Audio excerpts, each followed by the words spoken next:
Can you inform us about the fundamental forces of the universe and the balance between them? Who possesses the faculty and knowledge that gives rise to these forces? Yeah, so the four fundamental forces has been really, I would say, a story of progress of unifying different things together.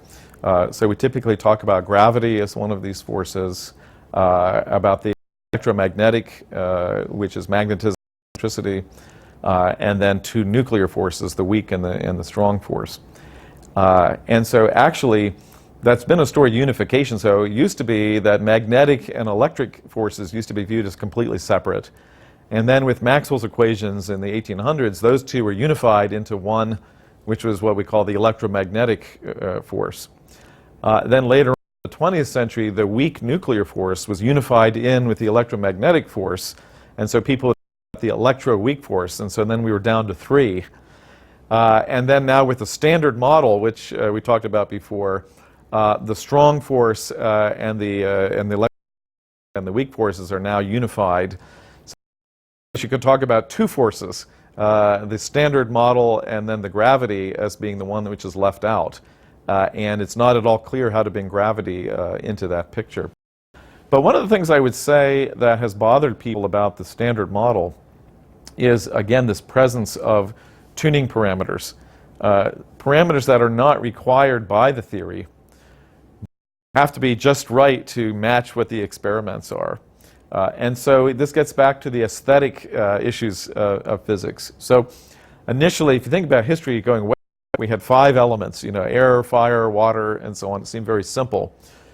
Once people started doing chemistry, they found more and more elements. And so, there's gold and lead and so on. And eventually, by the end of the 1800s, we had 100 or more elements. And that just seemed too many for people. Like, why should there be so many elements? And so they started to seek for a way to unify those things. And lo and behold, they came up with nuclear theory.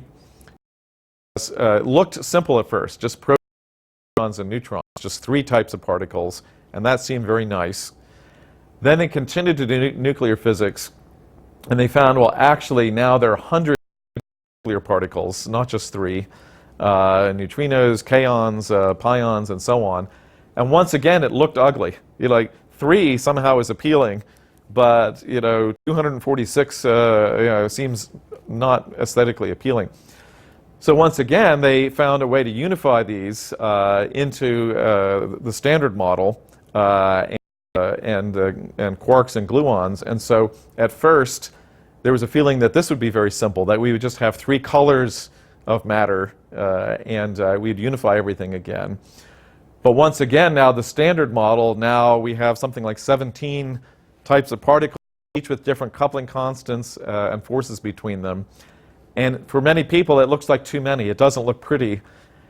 At every stage along the way, what you see is you have tuning parameters, things that are seem to be arbitrary parameters. And I would say many physicists have the desire have a parameter-free theory.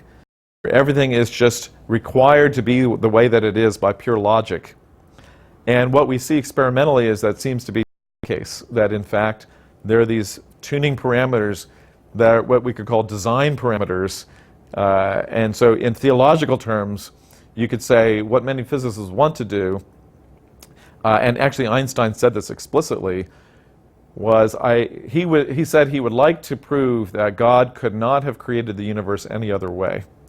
What we see actually is that God, as far as we know, could have done things differently, that all of these parameters are free parameters, and they're design choices that were made in making the universe the way that it is.